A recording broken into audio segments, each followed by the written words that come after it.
Hey everyone, I'm D. And I'm R. And together we are DJR DJR Union. Union. And today we're going to be going over the Full Metal Alchemist card list. That's right, even though Sword Art Online is right around the corner, Full Metal Alchemist did release its cards to us, and we feel like it's very important to go over this stuff considering how anticipated the Full Metal Alchemist set is. So we're going to go ahead and dive into that now. And we're starting off here with 3 energy, 1 action, Alphonse Elric here. 3 energy, 1 acting with a nullified impact, or how they pronounced it here with the translation impact negate. And like I said, of course, we already know how impact negate works. It stops a character with impact from swinging in and doing damage. But what interests us is the fact that it is now a body that has 3500 BP, which, if you don't know, a lot of characters that normally have nullified impact normally have either 2k BP for the most case. So we're now jumping into having more powerful cards with nullified impact. Yes, Nullify Impact is definitely showing itself to be more of an important card to have in our decks, and therefore we think this Alphonse Elric is going to be a pretty good card to have in the deck. 1 energy, 1 action, Alphonse Elric. On the main phase with this card, 2500 BP by the way, and an active trigger, you can rest this card and kill this card off, and if you do, you get to place 1 Edward Elric card that doesn't have raid from your sideline face up underneath an Edward Elric that has raid on your front line that's not in a raid state. And if you do, you set that card to active. And that's really good because you're essentially raiding a character without having to raid a character.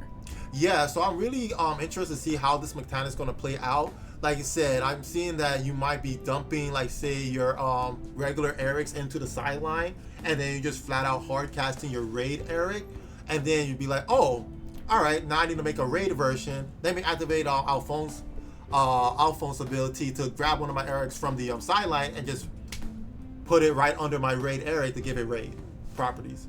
Yeah, and we will have to get into Edward Elric as soon as we get over to that, because with all the Edward Elric cards that we can possibly raid on top of, or raid underneath our raid Elric, we won't really know exactly which one would be the best one to put underneath him, but we can find out if it's worth it putting underneath him. Maybe the raid Elric doesn't have a when played ability, so since it doesn't have a when played ability, this ability becomes a lot more powerful because you're not losing the when played, since you're not going to be when playing the raid version when you're putting a card underneath him. Exactly, you're more so just bringing him out as soon as possible and then activating Alphonse's ability to turn it into a raid, especially if you're dumping cards into your sideline. Right. Mm-hmm. Alphonse Elric, 4 energy, 1 action. This character, when it is in the sideline, if you have Gate of Truth on your field, reduce the required energy of this card in your outside area by 1, putting it at 3.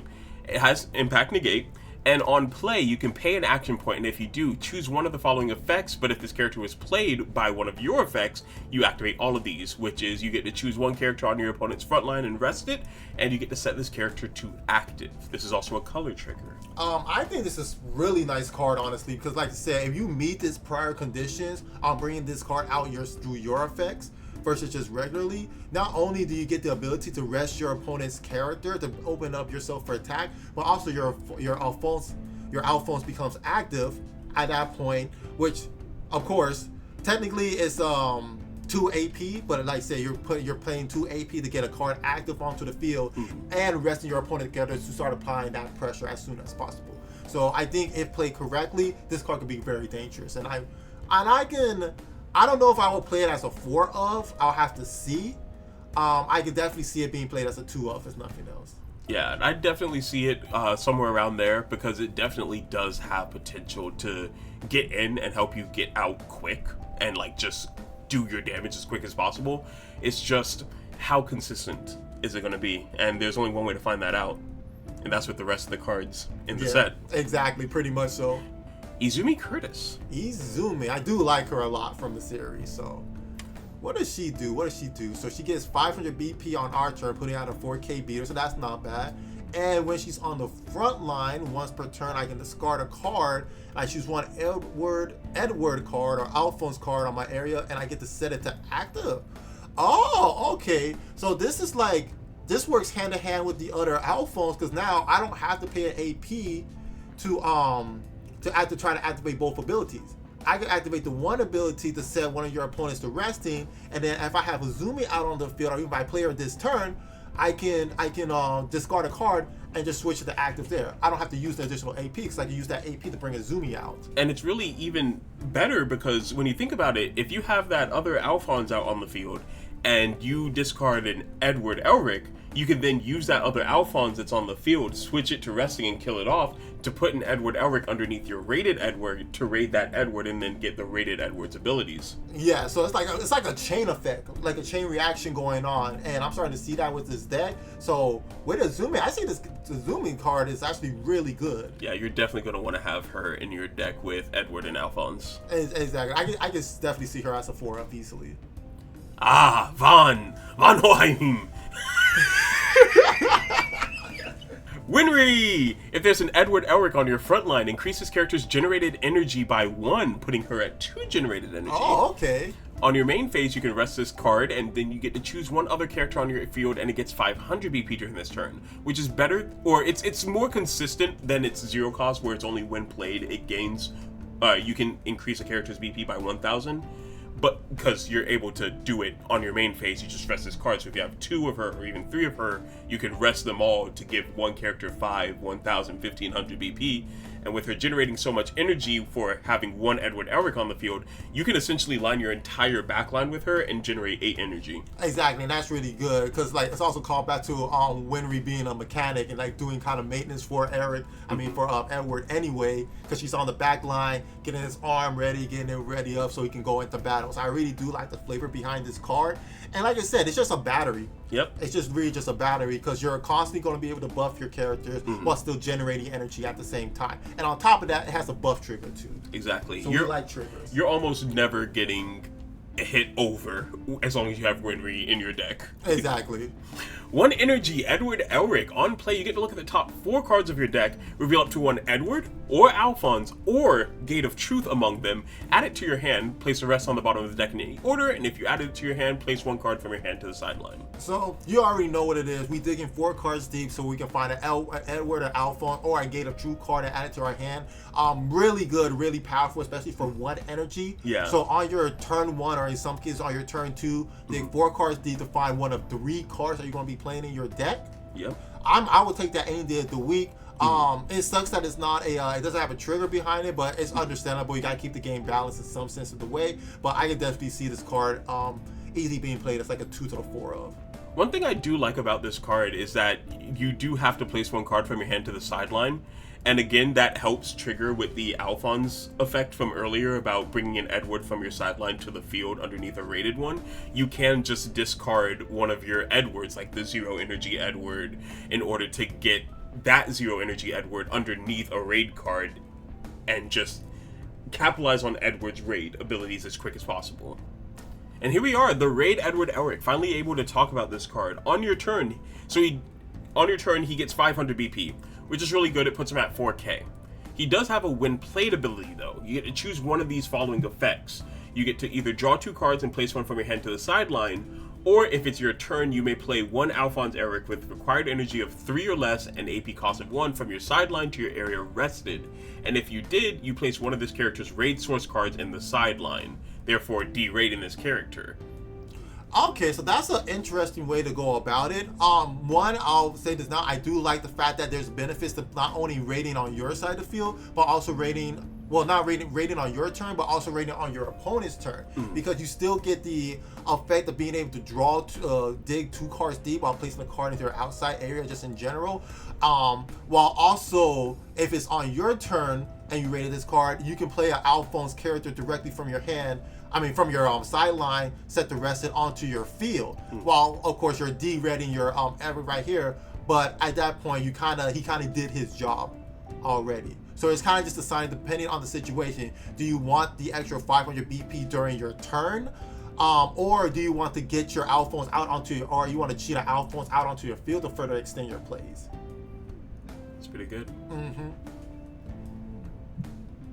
We'll have to see it in action. Yeah. All right, so now we have our man Scar.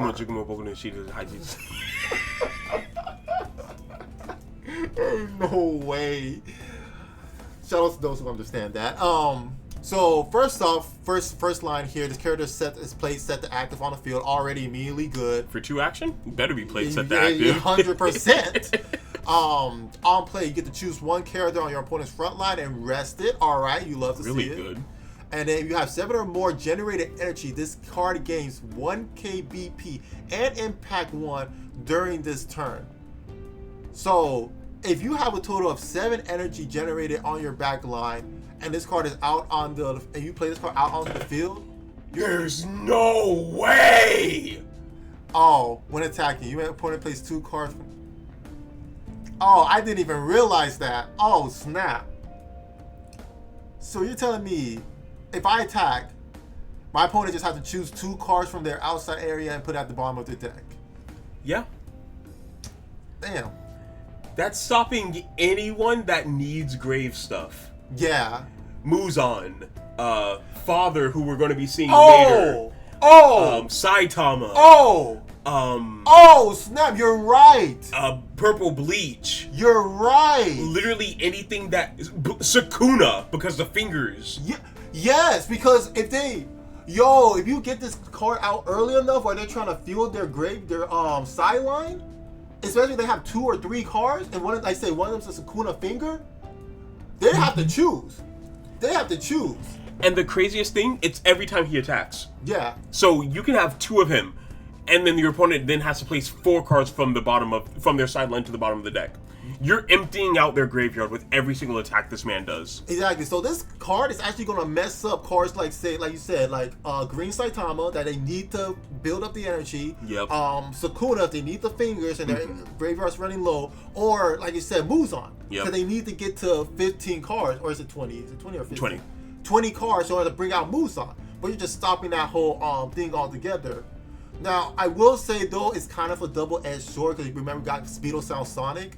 That does work on not having cards into the sideline. Right. But then again, he kind of has to put cards into the sideline to start getting those effects too as well. Yeah. So it could play either or, but that's really good. It messes up a lot of decks. It's a really powerful card. Definitely one of the top cards that you're going to be seeing in decks. Maybe not the Edward Elric deck, since it does talk about having 7 or more generated energy, but maybe the other deck that is focused entirely around energy generation, which you will be getting into shortly. Exactly.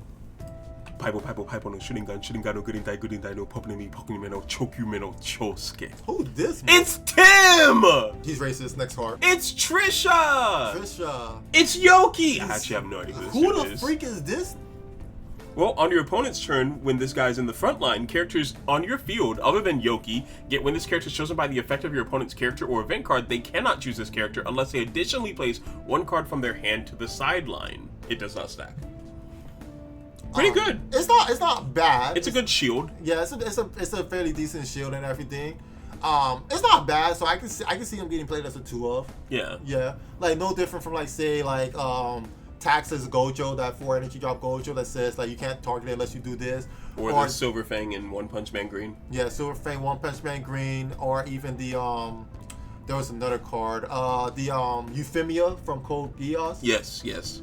Yeah, so just another bit of protection from your other cards. So it's not bad. Xiao Mei. Alright, so on play, you get to look at the top 3 cards of your deck, reveal up to 1 Mei-chan among them, and add it to your hand. Place the remaining at the bottom of your deck in any order, and if you added 1 to your hand, place 1 from your hand to the sideline.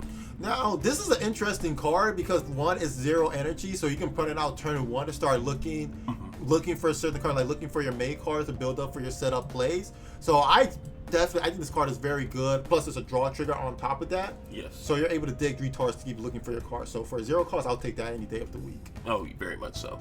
Ooh, yeah! We get food, bro! On your turn, if you have 7 or more generated energy, he gets 1k BP, putting him at 4k. And he already generates 2 energy. That's really good, and I'm having a feeling that this generated energy version of Yellow is going to be really strong. Yo, facts, I can already see it. Mei-chan! And this is the big Mei-chan that you're going to be searching for. So she raids over Mei-chan only, not over Xiao Mei. And when you do, this character gets 1 extra energy generation, putting her at 3 energy generation. Just a constant 3 energy generation, which is crazy because let's say you got site unit maintenance. It can generate 3 energy, but only after discarding a card. So you can get it out, but at a cost. or like say the 4-2 Euphemia, which also generates 3 energy, but of course it's too slow for cards that you see in competitive play. Right. This is a raid card that generates 3 energy that you can get out as early as turn 2. Very easily too. Yeah. Very, very easily. And then on top of that, once it's played to the energy line, because why would you play it to the front line? Yeah, when it generates 3 energy, why would I put it in the front line? Exactly. I get to draw a card on top of that. So you're already replacing itself by being able to draw a card, and you're able to generate 3 energy, putting you one step closer to that 7 energy generation for cards like Scar and Fu. Yeah, so if you have 2 of these out on your energy line, you're already going to hit that 7 energy pretty quickly. Plus, or you have her and 2 other cards that generates 2 energy apiece, you're there. You can just play her onto the field without raiding her, and she generates 2 energy. Exactly. That's really good. So it's like if I can't find my raid, okay, it's 2 energy. At worst, it's 2 energy. Yeah, at worst. And that's really good. Really freaking good. Definitely a top tier card that you're definitely going to be running into in your energy generation deck, whatever other cards play with it. I wonder what other cards are going to play with it, but we'll find out soon. Le Okay. So 1 energy, 1 action. When played, look at the top 4 cards of your deck. Reveal up to 1 trait Xing Country, which works with Mei-chan, and Xiao Mei, I believe. Really good for 1 energy. And then you add it to your hand, place the rest on the bottom of the deck, and if you add 1 to your hand, place 1 to the sideline. So already that's really good because 1, she has a trigger on top of it. So you're not only, like I said, you're gonna have a trigger for if she's in your life. Secondly, you're digging 4 Tarski for any Zing Affinity card. Zing Affinity. That's not counted, like I said, that can count for Mei, Lafon, Fu, even, I can't remember the Emperor's name. I can't.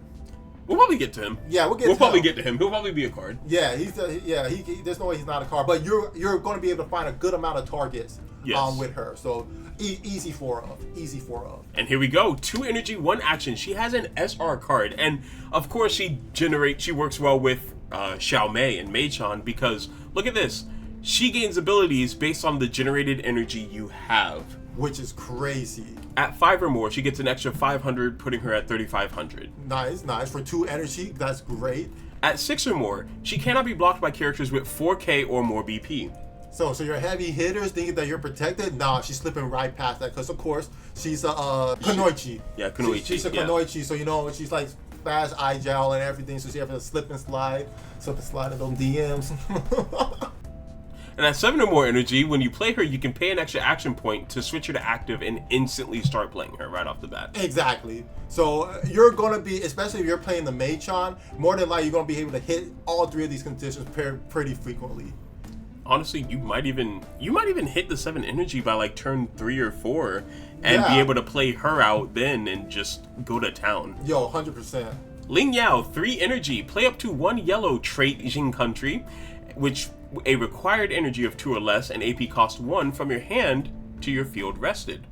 So with this character, you're able to get out your other Xing Country characters quicker. Yeah, so you're cheating immediately for because you're gonna play him, and then you can cheat out the Lei Fan. Yeah, because the Lei Fan is a 2/1 that's gonna generate 3,500 energy anyway. Or like you say, your Mei-chan, cheat out your Mei-chan, which like I said, at or worst is gonna generate 2 energy. So this is like a good way to start cheating out your characters to start getting that high energy generation. And it's really great because when you get the Lanfan out, what's gonna happen with that is because you pretty much pay 1 action to get out Ling Yao, you pay you get to play out the Lanfan for free. Therefore, when you activate her when played, you're paying 1 action point as if you're just playing her. Exactly. So therefore, instead of using 2 action points on the Lanfan, you're only using 1 action point. Precisely. So really good action economy right there. Ling Yao. Once again, this character gains all these abilities based on generated energy once more. How about that? At 6 or more, when you play him, draw a card. So replacing itself right off rip. At 7 or more, when he attacks, choose up to 1 other Xing Country character in your field, and it gains this character cannot be blocked with character with 4K or more during this turn. Which is pretty good. You're able to literally make any of your other, not this guy, any of your other Xing Country characters pretty much almost unblockable. Yep. It's really good. Yeah, so especially going into late game where you're trying to squeeze out that last bit of damage to your opponent and they got like 4, 5, 7K, 10K bodies on the field. Look, they're not going to be able to block it with this guy on the field. Exactly. They say like, oh, there's a lot of characters that are pretty tough. Mm-hmm. Yeah, we're just going to slip right through them. Yep. Easy. Plus he's a color trigger too. Love the color triggers. Love it. So good. Greed, let's go. And here's Greed. That's right, Ling Yao. When you raid on top of Ling Yao, you get Greed. He gets 1k extra BP just for being in his raided state, putting him at 5k in total. Nice. When he's played, this character gets your opponent has to block this character's attack during this turn. So it's like your character, Saitama, what happens when you block with it? He goes back to hand. Goes back to hand. So even you have your Saitama, it's like, nah, you're blocking with that Saitama. That thing's not staying out on the field. Or any other characters that you're trying to like not to keep on the back to keep up for your next turn, nah. You gotta block with it. You gotta block with one of your characters, and one of them are leaving. Exactly. And then he has on a win sideline effect too. You may place one card from your hand to the outside to the sideline. If you did, you can play up to one Ling Zhao with required energy 4 or less, an AP cost of 1 for your outside area to your field rested. Yep. Which is also pretty good too, because you can just grab one of your earlier Ling Yao's. Once this card dies, like if someone like puts a kill card on it or everything, and just bring it back onto the field, which is pretty good. So you bring the other one that already benefits from having energy generation, so now you're getting more value on top of it. Yeah, not to mention that some of those Ling Yaos had win played abilities, and those win played abilities will be able to trigger off of this ability, and you'll be able to re-raid him right after that if you have another Greed in your hand on standby. Gate of Truth, here we go. We heard a lot about Gate of Truth from Alphonse and Elric. let's see if this card holds up. All right. So 3 energy, 1 action sight that generates 2 energy, really good. This sight cannot be chosen by your opponent's effects, meaning that it is protected from all the domain expansion, domain destruction abilities from JJK that were able to get rid of sights and put them at the bottom of the deck. They are no longer able to target this card with it. And on play, if there is an Edward or an Alphonse on your field, draw 2 cards and place 2 from your hand to the sideline. And on the main phase, you can rest this card, place 1 card from your life to the sideline. If you do, look at the top 6 cards of your deck, reveal up to 1 character card among them, add it to your hand, and place the rest at the bottom of the deck in any order. Honestly, that's not bad, especially for the Gate of Truth. It's like you're being able to see 6 cards deep into your deck at a cost. Because you know what does alchemy do? You have to pay a cost. Equivalent exchange. Equivalent exchange. So I really do like that effect, and I like how powerful that effect is as well, just to be able to just take a life, dig 6 cards deep, grab exactly what you need, put it to your hand. You don't have to put anything else to the sideline. It's really good. Yeah, and like I said, the first effect just filters out your hand or filters card into your sideline for, like, say, Alphonse's ability. You grab Edward's back and you either put them back on the field or put them under raid characters. Auto mail. You get to choose 1 character on your field and it gets 2k BP during this turn. And if it's Edward, they also get impact or damage 2 during this turn. That's honestly really good. Because of the fact that it's like, say, you can choose between impact 1 or damage 2 during this turn. I like that. I like that a lot. I can definitely see this as like a 2-up in the deck. A good way to like close out games or to like pressure your opponent. Yeah, this card's definitely going to be really good for pressuring and definitely trying to poke a few damage at your opponent too. Traveler from Jing. Choose 1 character on your opponent's frontline with BP equal to or less than the number of trait Jing country cards on your field times 1,000 and kill it. So this is going to be your kill card for the Jing country deck. Pretty much, since your deck's going to be essentially full of Jing country characters, you're going to be dealing a lot of damage. Essentially, you're going to be able to hit 8k. Yeah, 8k. So you're able to hit 8k with this. So it's kind of similar to like how Tenzi from Demon Slayer works. Because depending on how many Wife Affinity, Disguise Affinities, and Tenzin cards on the field, times 1,000, you can kill characters on your opponent's side of the field as well. So it works in a similar way, and I like that. Yeah, Tengen and what was his name in Code Geass? Toto. Toto and Code Geass also had the exact same thing with the 4 Holy Swords affinity cards. Exactly. So that's really, really good, especially when you can cheat cards out onto the field. Equivalent exchange, as we mentioned earlier. You get to choose 2 AP cards and switch them to active. Except there is no cost. There's no cost. Except for paying 1 action point. Why are there only 2 choices? And for this card, you get to choose one of these following effects, and there's only 2 choices. If there's an Alphonse on your field, you actually get to pick both of them. So look at the top 3 cards of your deck, place any number of cards among them on the top and bottom on your deck in any order. You pretty much get to scry 3, and then you get to draw 2 cards.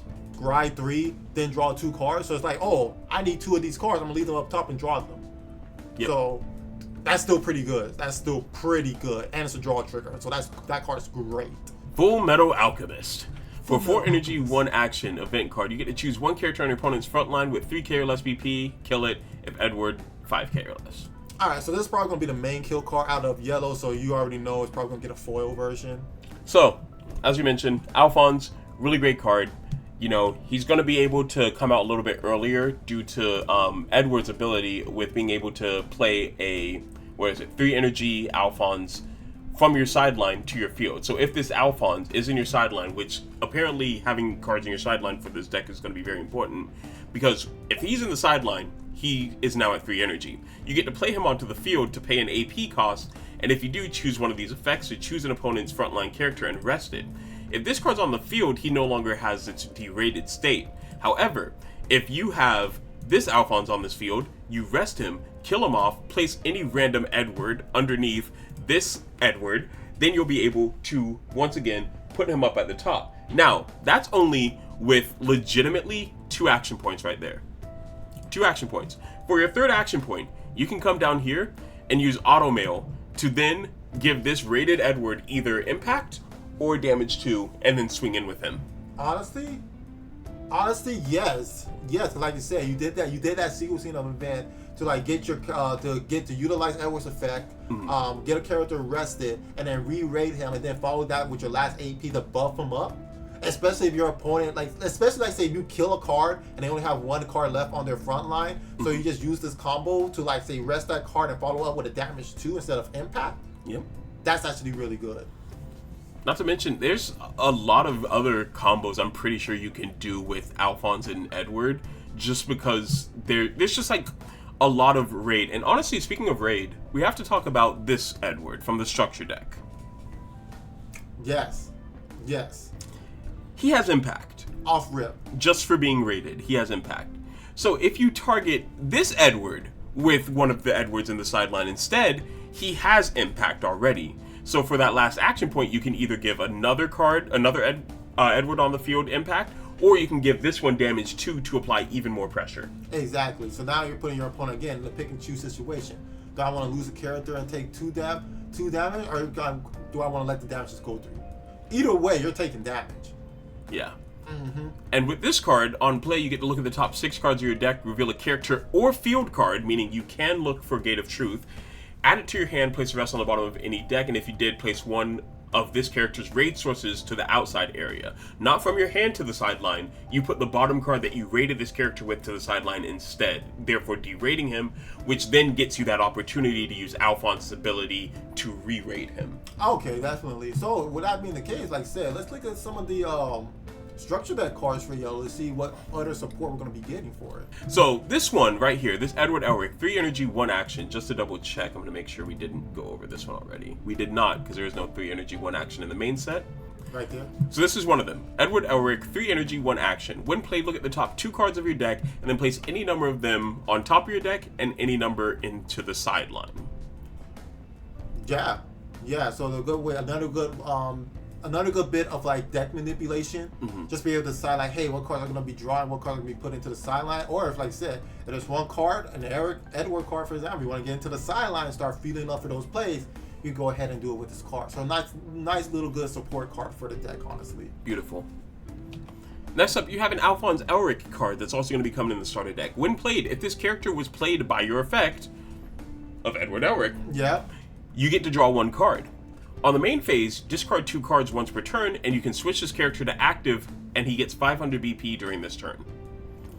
This card's kind of a little bit of the more riskier side of things, because you're discarding 2 cards to switch him to active. It's better than paying an action point, because then you're still able to use those action points for later. But if you're low on card advantage in your hand, or if you're low on cards in your hand, discarding 2 cards is going to be kind of a risky play because you're doing it just to buff up this character. But early game, if you have a lot of cards in your hand, discarding 2 cards, especially if they're Edwards and 3 energy Alphonse, you're able to capitalize off of this discarding 2 ability, get him out onto the field, set him to active at 4k, and be able to swing in, do some good pressure poking at your opponent before even starting off your combo, because he helps you set up your combo with that discard too. Exactly, which I do like. I like the fact that they're focusing around like the effect of discarding your cards to set up your combo plays versus just like say for Tatsumaki Esper Sisters, for example, you just to get your combo plays, you're just restanding all your APs over and over. No, you are sequencing your cards and you're sequencing your cards correctly to get the full benefits out them versus just relying strictly on your action economy. Because I guarantee there's going to be times where you're probably going to be using additional AP to draw additional cards, so that way you can continue to use these discards effects. Yes, I definitely agree. That is definitely something that I can see happening. Pinako Rock Bell. Choose up to one other character on your field and it gets 1k BP during the turn on play. So a buff card. 2 energy generator. It's not bad. Maze Hughes. On the main phase, rest this card, choose another character on your field, and it gets 1k BP during this turn. Not bad. A good way to just buff your character, so a good card to keep on the back line. Roy Mustang, 4 energy, 2 action. Choose up to one character on your opponent's front line with 3k BP or less and place it into the removal area. Pretty much just kill it off right away. He just gets rid of it. Incinerate it. And lust. and you pretty much get to, just play this 4k character onto the field for 2 action. It's not great because it only targets 3k or less. If maybe the Maze Hughes or the Pinako card, if only those abilities were to nerf your opponent's cards, then this Roy Mustang would be a lot better, because then you could play one and then this Roy Mustang right after. Or heck, even if the Riza had an actual effect, then you could actually do something with this card. But it seems like this card is just pretty much like a dead on water card to me. Yeah, like a dead on water, which, like I said, I mean, for 2 AP, it's all right at best, because you only kill something with 3k or less BP. Because I think Atomic Samurai from the One Punch Man that kills somebody with 4k or less BP. Yeah. And it's the same thing for 4 energy, 2 action points. So this card's just okay to me. Rockwell Family. On play, you get to look at the top 4 cards of your deck, reveal up to 1 card with Elric or Rockbell in its name among them, and add it to your hand. Place the rest on the bottom of the deck in any order. Really good, because you don't have to discard anything to your graveyard into your sideline, but you do still get to add the Elrics or the Rockbell to your hand, which helps you get that capitalization on actual attacks. Exactly. And your combos a lot sooner. So it's another good way to try to like search for your cards without having to risk discarding cards to your sideline, especially if you need to refuel your hand. Exactly. So really good card. And Let's Go Home Together. This is the last card, and that's exclusive to the starter deck. It's going to be, you get to add 1 Edward or Alphonse from your sideline to your hand. Then you get to play 1 Edward or Alphonse with fulfilled required energy and AP cost of 1 from your hand to your area rested or raided. That card is really good.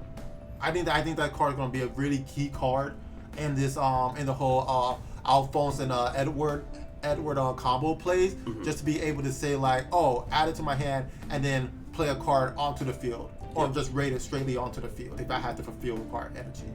Yeah. Not a good way just to cheat out cards, honestly. And one reason I think it's also really good is because you're going to be discarding Edwards and Alphonses very frequently with this deck and how it's constructed.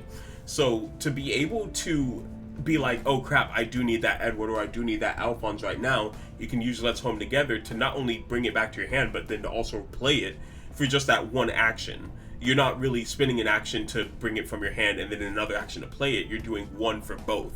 Not to mention, if you're doing that on top of the raid combo, you're hitting your 3 action for your combo, but you're getting a huge value off of that combo. Exactly. Just for the fact that Let's Home Together, it seems to be a very good staple card for the deck. Yes, precisely. And yeah, that's actually going to wrap up the rest of Yellow for us. Pretty much so. So, with that the case, like I said, I've been R. And I've been D. And we'll catch you when we start going on the blue list. Yep, blue and then purple. Purple indeed. We'll see you guys in the next one.